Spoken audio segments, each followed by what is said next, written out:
Hi, good afternoon. How's everybody doing? In New Jersey, it's 3:30 p.m. Eastern Standard Time. If you're finding me for the first time, my name is Penny. I come here 5 to 6 days a week. My goal is to encourage you, to inspire you. I hope you can listen and learn one or two things that you're going to apply on your day-to-day life that is going to give you a good quality of life. Today I wasn't able to come and do the book that we were doing because I'm not really feeling well, but I thought we should talk about this afternoon before the day ends, so that way we don't skip a day of helping one person. And I want to talk to people who are going through a divorce, or you're planning to be divorced, or you're already divorced, or you've been divorced. So a couple days ago, I spoke to the ladies, and the ladies, I told you, you're the ones who are the beautiful bride. A man saw you, and they saw it fit to make you a bride. So don't forget that you're the beautiful bride, even if you're in a marriage and the marriage is not working well. Then yesterday, we spoke about the things that come out of our mouth as women, even as men, the things we say, what makes you a person. Once you open your mouth to say something, what is coming out of your mouth? We spoke about that yesterday, and we said before you open your mouth, whatever you speak into existence is what's going to be. Whatever you say to your children, whatever you say to your friends, we have to be mindful of how we use our words. And I specifically was talking to women, because women, once God has blessed you with children, or has blessed you with a husband, it is a woman that puts her home together.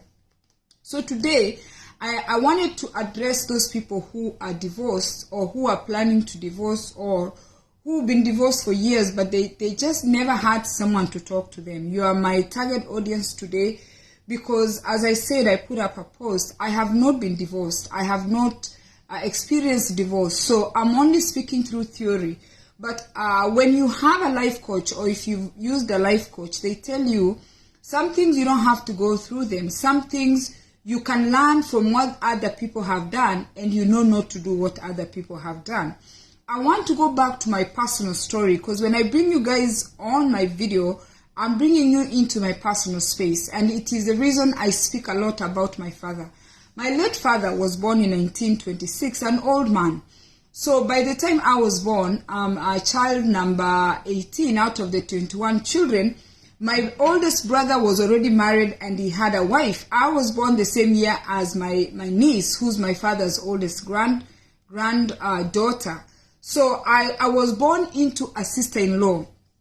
So as much as I've not experienced divorce, I have seen my siblings go through divorce. So I was about 12, 13, when this brother of mine went through a divorce. And I want to be very personal as I can, because what my father, the seed that my father planted in the whole Ongwenyi family. And what my father did at that time, we were young. My father did not get in between my sister-in-law and my brother. It was so visible. And he kept his relationship. And nothing really changed for him. And that continued with the rest of my brothers. You know, once they were divorced, my father never came in between them and their ex-wives. And it is because my father loved his grandchildren a lot. My father was obsessed with his grandchildren. And it's because of my father that we, the Ongwenyi family, learned those lessons about the sister-in-laws, the brother-in-laws. Once there are children that are involved in a marriage, it's not about the two of you who did not get along. So for me, or for us, we were given that gift by our father. And when I look back, it is the greatest gift. He made it clear to my brothers that whatever conflicts you people have nothing to do with my grandchildren. If you meet my nieces today, they will tell you that grandpa was their number one defender, because nothing was coming between him and his grandchildren. As a matter of fact, I don't know about in Kenya, the law is coming. Here in America, there's a law that protects the grandparents. When people divorce, some people hide the grandchildren from the grandparents because they no longer want to be a part of that family. They've put that law in place because now young people are divorcing, and they are cutting off everybody from the husband's family or the wife's family. And I don't really blame you guys for doing that, because you don't know. And because now God has blessed us with these platforms, for some of us who know, we want to share this gift to you, that once you've decided that remember your husband you met was a total stranger. He married you. You don't know him that much. And now after some time you find out this is not the right man for you. That means by the time maybe you're done, you have 2-3 children. But these children are no longer just your children. They are your children together. So we always have to remember that in this union that lasted maybe a month, 2 months, or whatever, the children were born in that union. And what was modeled to us in the Ongwenyi family is not to mind our brothers and sisters' businesses. Once somebody got divorced, it is their business. Because honest to God, when people get divorced, do you even know what happened? And you know, back in the day, they didn't blame the men as such. Back in the day, the women, the sister-in-laws were like really great people. And back in the day, by the time you see a man getting divorced, it's either they were drinking too much or they wanted a second wife to give birth to boys. They had kind of like reasons to divorce. But right now, we have women who are very promiscuous, married women. We have women who are doing all the wrong things. We have women who are disrespectful. Now, it's not the man or the woman, it's both. People are divorcing for reasons that are so visible to everybody. When they go through a divorce, you can't say the man was at fault. You can just look clearly and say, this woman, she really messed up. Even some women own it. And they say, actually, I messed up the marriage. But in that case, there are children that are born in these relationships. And people forget about these children. Half the time, they never think about the future, what's going to happen, but they're just looking at the moment. Now, for me, I'll tell you, I've given this story before and I'll give it again. When I was coming to America, I came to Nairobi. Nairobi is the city, so I could apply for the student visa to come. I had never been to Nairobi. I came to Nairobi for the first time. So when I arrived, I went to my brother's wife's house. That's my ex-sister-in-law.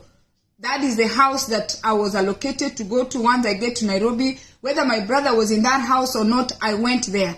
And my sister-in-law picked me from the bus station, my sister-in-law Nyabonyi. I'm always very grateful. And took me to her house so my I-20 was there. Once I got the I-20, I was told now I needed to go and apply for the visa.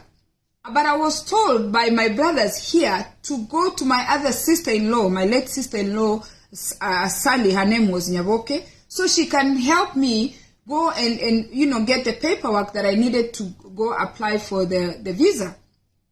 But I was told by my other sister-in-law, but the main person that was helping me get the visa was my brother. So I went to the University of Nairobi at my brother's place of work where he was an employee. And he gave me all the instructions and told me just now go and put this application in and this and that. But remember, I want you to know I had come to Nairobi for the first time. But my sister-in-law, my oldest brother's wife, the sister-in-law that I was born into, is the one now who was taking me around Nairobi. She picked me from the University of Nairobi. I didn't know where that was. And by the way, she walked me through the whole process until the day I was going to go get the visa. My late sister-in-law, Nyaboke, may the Lord rest her soul in peace, took me to the American embassy to apply for the visa. She stood outside, I went there, and they denied me the visa because I was coming to a school that was a very short program, and the person that interviewed me said this program is too short. You cannot go to America to do such a short program. So I came back outside and with great disappointment. But she told me, no, don't worry. Go back to your brother's office and do what? And tell him they've denied you. She walked me again from the American embassy. I didn't know where it was. And I walked back. She walked me back to my brother's office in the University of Nairobi. I told my brother that they had denied me the visa. They said the program is short. I needed to find a school that had a longer program. My brother picked the phone and called someone in Foreign Affairs. I don't know who he called, that man that decided my American future to come. I could not remember his name. I don't know who he was. My brother called and spoke to that guy, and he said, Mr. So-and-so, yeah. He referred me as my daughter because I'm old enough to be his daughter. My daughter went to the embassy and she has been denied the visa. And the guy told him, tell her to come to my office. My sister-in-law, that's my brother's ex-wife at the time, was standing outside at the University of Nairobi waiting for me. So I came out and she took me to Foreign Affairs. I don't know where Foreign Affairs is. Anyway, we got to this office and we met this man. And I gave him my passport. He looked at my passport and he called the American embassy. And I sat there, I listened, and he spoke to someone. And the person he spoke to, who decided for me to come to America, answered the phone and told that guy, I think his name was Mr. Njeru, told them that, you know what, she can come back. Remember, my sister-in-law is standing outside, right? So I went back outside and I said, they have told me to go back. My sister-in-law Nyaboke took me back to the embassy and I got my visa. While I was processing to get my visa, she sat, we used to sit like there was a field outside. We sat outside with her and we waited for the visa. When I got the visa, my ticket was already ready. She told me, you know, when you go to America, you have to get braids. I had never braided my whole head. So she said, you know what, before you go to back to your brother's house, I'm going to take you to the salon, you do your hair. She took me, I got braids, my goodness, they were so tight. But she took me, right? Even before that, she took me out to lunch, we ate, we went and visited her sister by the name Penina in some office, and I got braids and then I headed home. My dear friends, when I got home, it's a story I always have to tell.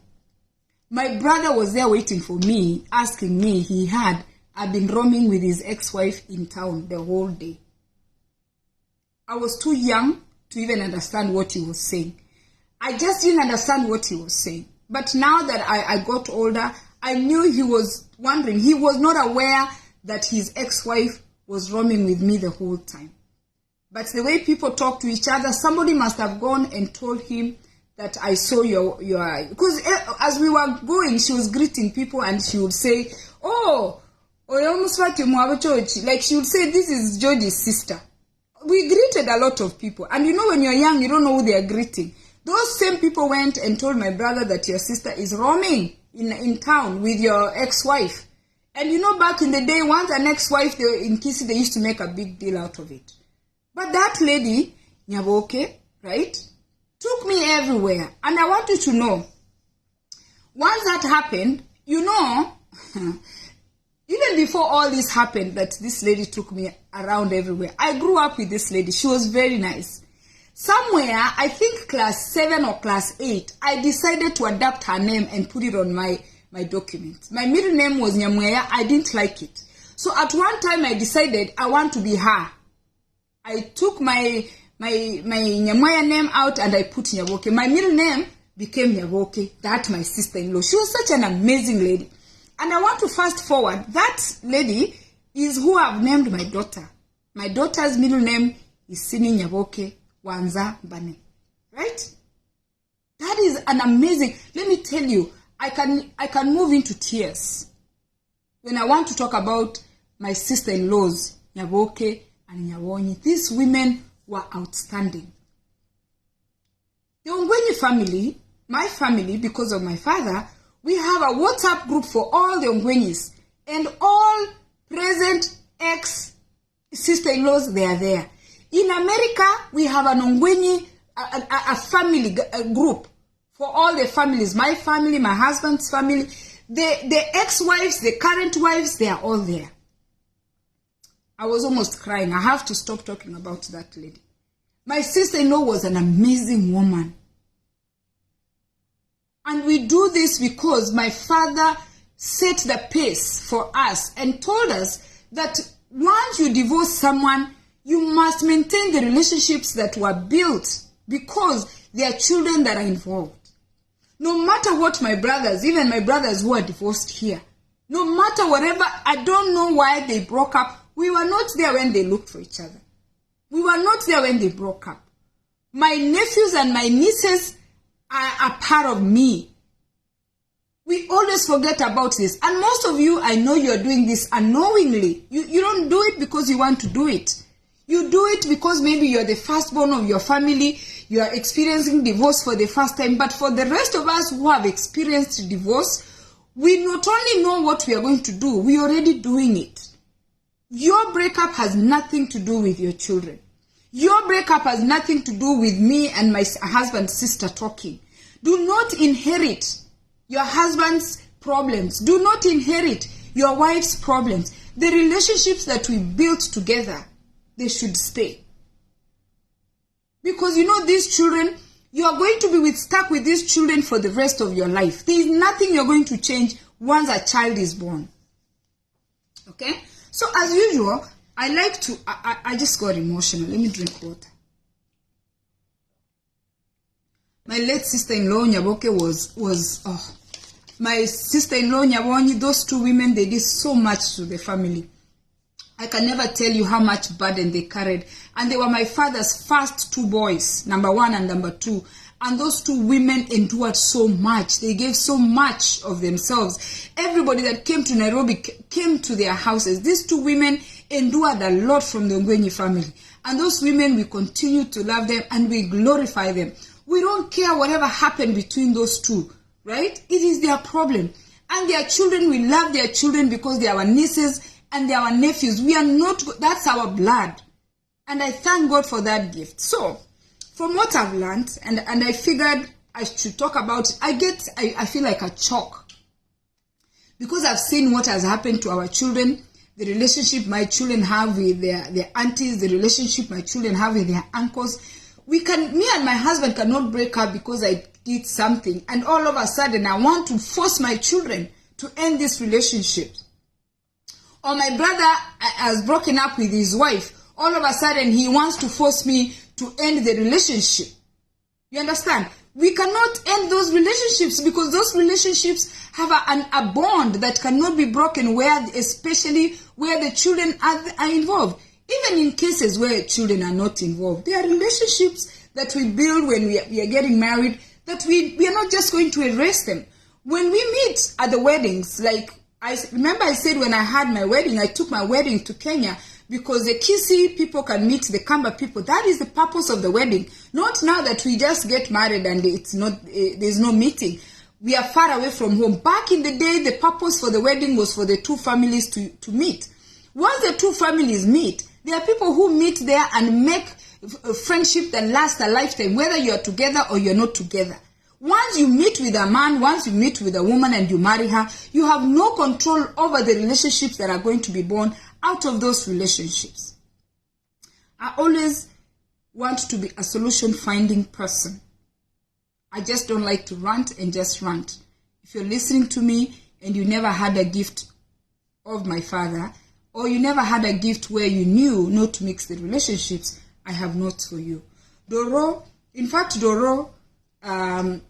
you're a very good person to speak because I know you and we have discussed this topic before, and at one time we need to create time to talk about it because I use theory.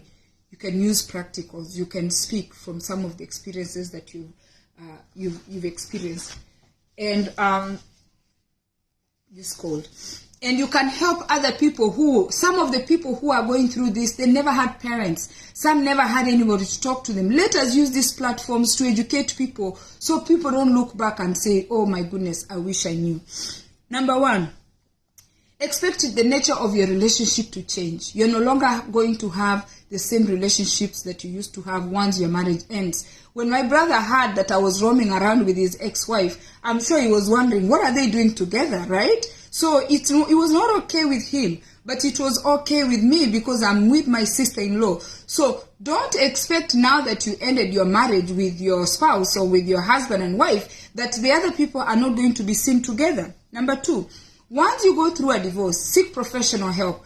We happen to come from a family that we had a father that walked us through that process. My father was very strong on bringing the families together. We used to meet every 3 months, and all the grandkids were forced to come to my father's home. Forced. He didn't give them an option. Everybody closed school, and we all came home to my father. If you're not lucky to have somebody who is going to unite you and show you the way, seek professional help. Get a family therapist to bring you together with your husband and your children so you can find a way to communicate instead of blowing the whole thing out of proportion and you're actually harming your children. Number 3, Keep your children's needs up front. We are going to speak about the future. Your children are going to get married. Your children are going to have grandkids. Your children are going to get sick. Your children are going to have life challenges that need a father and a mother. So in everything you're doing after your divorce, keep your children's needs at the forefront. Number 4, set clear boundaries and expectations from your ex-wife or ex-husband. Set those boundaries. Now, once my brother has divorced my sister-in-law, yes, he doesn't want me to go like be hanging out there, doing the most, okay? That's not what he's saying, because now you don't even know why they broke up. But set good, healthy boundaries so that way you know how you're interacting with your in-laws. Now, when I left Kisii with my onions and whatever, they gave me corn and whatever to bring to my sister-in-law was already, like, they were not together. But guess what? Let me see. Anyway, what business do my family member or sibling have to do with my ex? Let the past be the past, but they don't interfere with my life or involve themselves in my life directly or indirectly. I'm talking about when they have children. Dan, if you have children, that's the only time these people are going to be involved. If you don't have children, by the way, you can end those relationships. By the time I was leaving from Kisii to come to Nairobi, my brothers were not with these women. So the boundaries are, I'm there to be assisted to go to America, and you know what, mind my business and leave. My business is to not to go there and start discussing my brother. Or my business is for me not to go there for my sister-in-law to start discussing my brother. Whatever problems they had is that's their problem. So they are telling you, set clear boundaries. Don't go into their problems because you are not there when they started those conflicts. And by the way, Dan, you might be saying that depending on where you are in your life. Where you are in your life, you might speak how you're speaking. But for some of us, we've seen these things happen. And you know what? Eventually you will find out, depending on your age. You're not, my father was born in 1926. By the time I was growing, he was an elder. He had seen what it meant to keep the relationship with his grandchildren and his daughter-in-laws, whether they were married to his sons or not. He loved them anyway. Okay? Number 5, when in conflict, find a way to resolve the conflict. Okay, number 6, grandparents have a right to your children. Do not deny your husband's family or your wife's family the grandchildren. You can do that because you think you have the power. But I want you to know that one day you're going to be a grandmother, one day you're going to be a grandfather, and history is going to repeat itself. You being denied those beautiful grandchildren is going to hurt so much. But you're going to be like, oh, you think you're going to justify that you are a nice parent. Do not deny your husband's family, your wife's family, the grandchildren.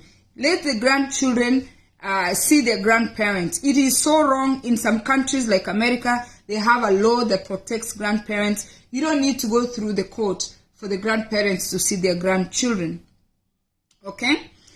Number 7, once you're divorced, and this is very common nowadays, you cannot date your husband's brother. You cannot date your husband's friends. You cannot date your wife's sister. You cannot date your wife's friends. Let's create those sexual boundaries. I mean, like, how much low can you stoop after you've ended a relationship? You have children with someone. How low do you stoop? Don't go that low. Because now you're being promiscuous. You're not thinking about your children's reputation. Because these things come back and they come back to your children. How do you think you're going to feel when your kids grow up and come and ask you, oh, Mommy, I heard you are going out with Uncle Cliff. Is that true? I mean, like, really look ahead. Don't look here and think you're punishing the man or punishing the woman by dating their friend or their sister. Okay? Number 8, do not talk to your children about their mother or about their father. It is your responsibility to keep lanes. Bad-mouthing your husband, bad-mouthing your ex-wife or ex-husband does not get you anywhere. You can think it's going to get you somewhere, but I want you to know those little angels you're raising, one day they're going to grow, they're going to have their wives, they're going to have their children, and you're going to find out that they are just as bad as your ex. Your children are your ex. So don't talk a lot, because your children might even turn out to be worse than your ex-husband, or might turn out to be worse than your ex-wife. Don't talk a lot about your spouse or your ex-spouse to your children. Okay? Number 9, be realistic. Sometimes we set unrealistic goals. Some things we we expect from this ex is too much. Set expectations that are realistic. You can't just divorce someone and all of a sudden you want him or her to stop talking to everybody that you introduced her to. You don't do that. You don't even have the power to stop people who already know each other. So be realistic. Number 11, be patient. Yesterday we spoke about what comes out of our mouth. I have seen women, my God. I know I'm mouthy, but hey. Some of you women, the things you can say. I have seen women who have said the worst things to their mother-in-laws. They've said the worst thing to their father-in-laws, especially if you have children. Hey. Be patient. When you're in conflict with your in-laws, be patient. Because your children are watching you. Be very, very patient. Watch what you're saying. Because some of the things you're saying, they're coming back to bite you. Okay? Allow your children, that's number 12, 13. Allow your children to attend family events. When there is family events, don't hide your children. You're not doing your children justice. I know some of you are afraid, there's one girl here who likes saying, her children are going to be poisoned. I've been hearing her saying her children will be poisoned since I don't know when, since she gave birth. Up to now, nobody has poisoned her children. Here in America, there are people who keep saying, so-and-so is going to poison my kids, so-and-so is jealous of me. There are girls here, or there are women who feel like they are target to everybody. So their children are just being hidden in the house. And these children are going to have a lot of mental health issues because they are not allowed to attend any function because they think everybody's out to get them. Well, you need to use your judgment. Yes, there are bad people out there, but you need to use your judgment. Number 12. If you have a concern with your children, if you have a concern with your ex-husband, you have a concern with your sister-in-laws, you have a concern with someone, go straight to the person and ask them. Which that is in fact the gift for me. It's a gift for me. And by the way, some of the sister-in-laws in the Ngwenyi family, not all of them are as good as the first two that I praised. The other ones that are hard-headed, we go head on, right? There are those ones that are bad. And let me tell you, the ones that have been bad, if I can tell you what I've seen now, it affects their children. It does not affect people who love. When you love someone and somebody doesn't love you, whose fault is it? It is the person that doesn't love you that is carrying the burden. If you hate your sister-in-law and she doesn't hate you, that's your burden. If I'm doing everything I need to do, I'm making sure your kids are okay, I'm making sure, wherever my brother didn't pick the tab, I'm picking the tab. I'm making sure I'm giving you the best support I can give you for my nieces and nephews to thrive as an auntie. If you don't want to take that check, it's not my fault. So the ones who act like, their children are special, they are not cooperative, they don't want to do this, they don't want to do that, okay? Give them a break. But if anything, face them directly and ask them, is there a problem? Don't gossip them. Go to them and say, is there a problem? And if they tell you like, there's a problem, I don't like you, tell them fine. You don't have to go back and forth. If they want to hide their kids, they can hide their kids because who's looking for extra kids anyway? Me, I have 4 children. As it is, I try to bring kids here. And it's not easy to bring kids here, right? So if there's a sister-in-law who thinks that their child cannot come for a family event, that is less guess. For those of us who find it overwhelming to cook and plan events, you're deciding that you don't want your children to be with their cousins. Good for us. So we have less guests. If you are booking a vacation and we are like 20 guests or 25 guests, if you remove your 2 kids, your 3 kids, and say, I don't want my kids to be with the Ngwenyi family, good for us, because the less head count we have, the better it is. Nobody's worried about your little brats that you don't want to be with their cousins. No. Keep them and keep them fine. Anyway, you want to go hide them, but remember these brats will turn 18. These brats are going to have a family. They're going to have their spouses. And guess what? History is going to repeat itself. Your children are watching what you're doing. Now, number 13, be respectful. As much as sometimes these people don't deserve the respect, I know. I can only imagine. Some of these ex-husbands and ex-wives, they don't deserve respect. But guess what? For the sake of your children, just respect them. Try hard. It's not easy. As we said yesterday, watch what you say. Just try and respect them. It's not easy. It doesn't come natural. Because you think, in fact, when your children are small, you think, oh, your children are going to be better. Let me tell you, these children, hey, let me tell you, hey, me, I have adult children here right now. All I'm doing is drinking water. Some children are like my husband, and some are like me. So right now, we are wondering what happened. I drink more water. From my side of the family, I'm the problem. From my husband's side of the family, he's the problem.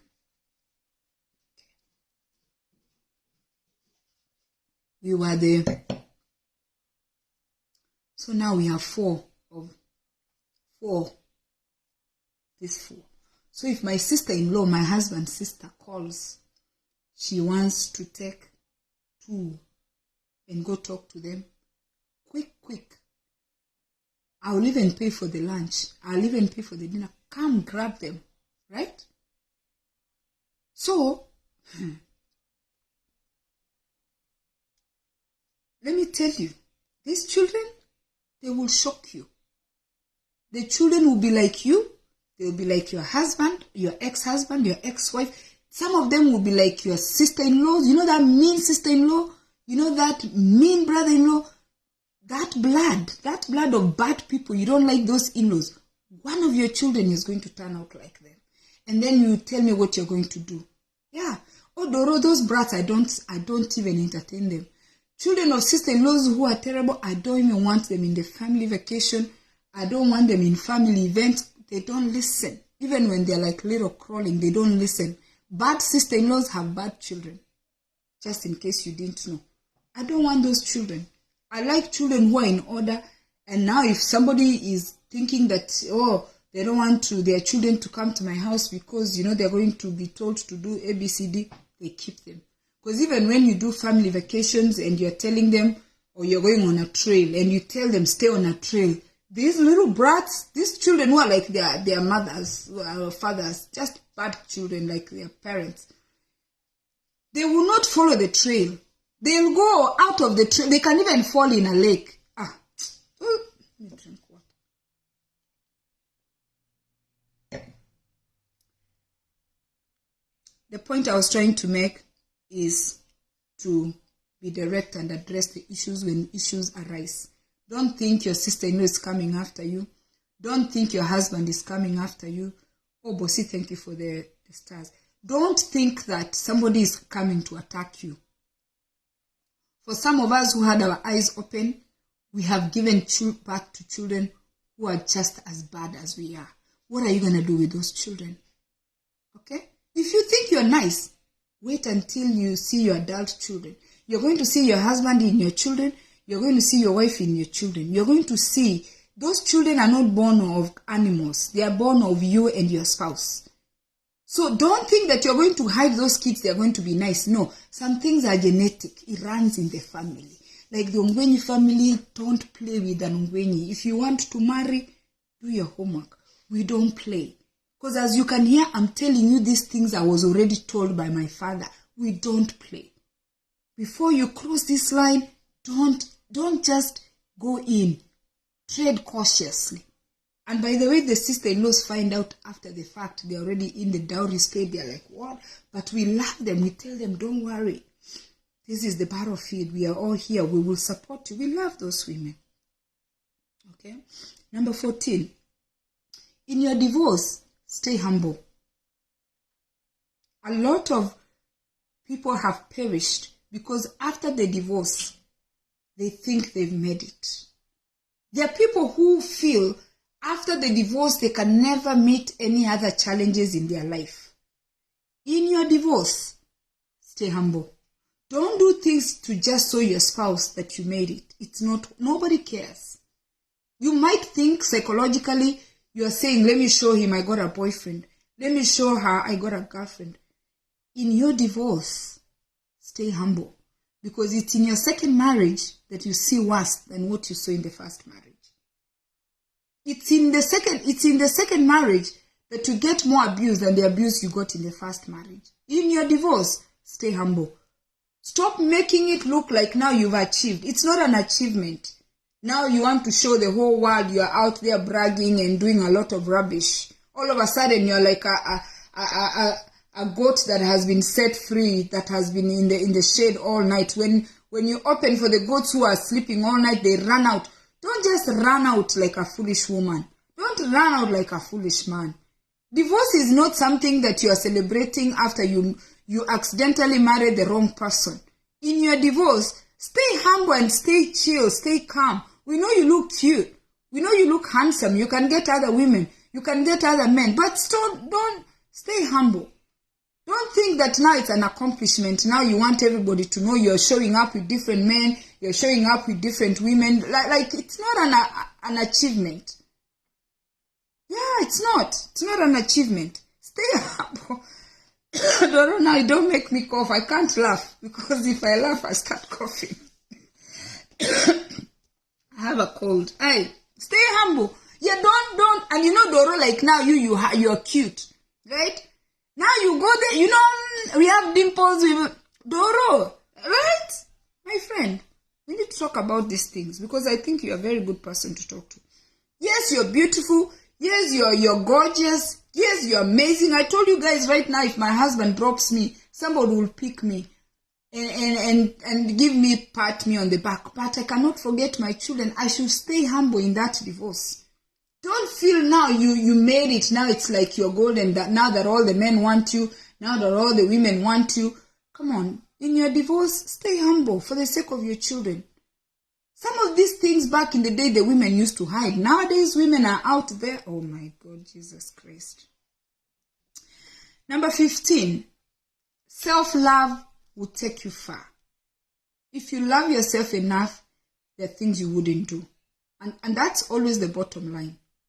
Self-love will take you to so many places. If you love yourself, you're going to set your husband free. If you love yourself, you're going to set your wife free because you've come into terms that this person was not good for you. Once you come into acceptance, you will not be bitter. You will not protect the parents from seeing the children. You will not stop seeing your sister-in-laws. You will not stop seeing your brother-in-laws. Once you've set yourself free from loving yourself, you're not going to start chasing everybody around trying to create havoc. People who create havoc after a divorce are people who don't love themselves. They are feeling some kind of way after the marriage has ended. But if you love yourself enough, and which I have seen, I tell you guys, I'm telling you, if you know my family, I will tell you we have beautiful sister-in-laws. Amazing. One of my sister-in-laws is from Sierra Leone. Hey, let me drink water on her.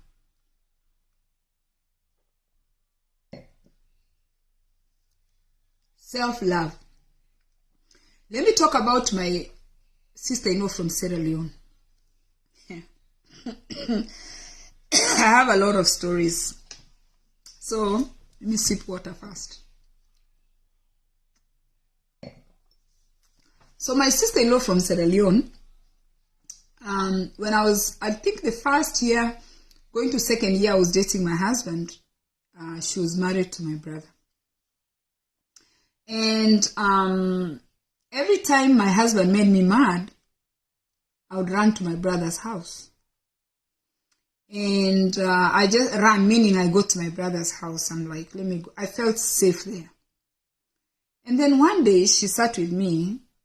And before I would, when I show up, my brother is my friend, my brother Simon. That's who I lived with. Up to now, he still tells me everything and I tell him everything. So I would go there and tell him everything that happened. Because me, I'm mad. There was a room in my brother's house where I used to stay before I left to go get my own house and before I got married. So I would come. Once I entered, my brother used to know, hey, things are not good. I just get mad and I'm like, I'm just leaving anyway. Let me go cool down. So one day my sister-in-law, Virginia, came to my room while I'm resting. And she told me, Penny, you know, when you get married, you don't keep coming and telling your brother what Abu did. Okay? I'm like, my brother needs to know. She told me, no, because you know you're going to forgive him. But your brother, you will not forgive him. The next time he sees Abu, he's going to beat up Abu. Hey? I said, what? She said, yeah. Because some of those things you're telling him as a brother, he doesn't want to hear. Hey? She's like, no, Penny, if you come here, don't tell your brother anything. Just act like you came to visit, hang out, and go. Before that, I was telling my brother everything. And then, you know, when my brother turned around and told me, one time he told me, that man is a useless man. There's no way you can marry somebody who's doing. And you know, the stories I was taking is, or like I would tell him we went to a party and then I told him, let's go home. And he didn't want to go home. And I had a sore throat. One time I had a sore throat. And I asked him, let's go home. He refused. That's year 2, I think. And now me, I'm mad. I'm like, I don't think he cares. You know, those stupid things. I was 22. I'm thinking, let me just go rest. I leave him in the house because it was just the 2 of us. I leave him in the house. And now, sometimes I would stay there and then overstay my stay. Then he has to come and get me. I don't know if you know that rubbish. Like the first, second year rubbish. So, that is how I stopped talking to my brother about my husband. And the things I was telling him, they were petty. But he told me those things were not just petty. They were accumulating. Okay? Number 16, and the last one. Focus on the future. There is more power in the future than the past. The past has happened. The present, we are living it. The future is more important. Where you're going is more important than where you're coming from. Because, you know, everything that happened to you, you didn't die. You're going to live to see tomorrow, to see your grandkids. You're going to see tomorrow to find a new husband. You're going to live to see tomorrow to find a new wife. In everything you're doing, the future is what is making you. Your past cannot be making you, because your past now has been dark and painful. We want to leave that behind. It has happened. I already went and told my brothers all these things. Now I messed it up for my husband. But, you know, I didn't know. Just like I'm telling you, some of you are doing these things and you don't know. When you go to tell your parents everything that your husband has done, they keep it. When you go to tell your parents about what your wife has done, they keep it. When you get intimate, which the Americans call it make-up sex, you're likely to forgive your husband. You're likely to forgive your wife. And you can keep it moving. But your parents or your family members, once you tell them about what the man has done to you, what the woman has done to you, they find it very hard to forgive you.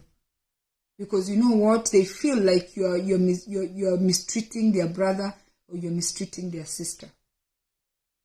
That's all the time I had for you guys.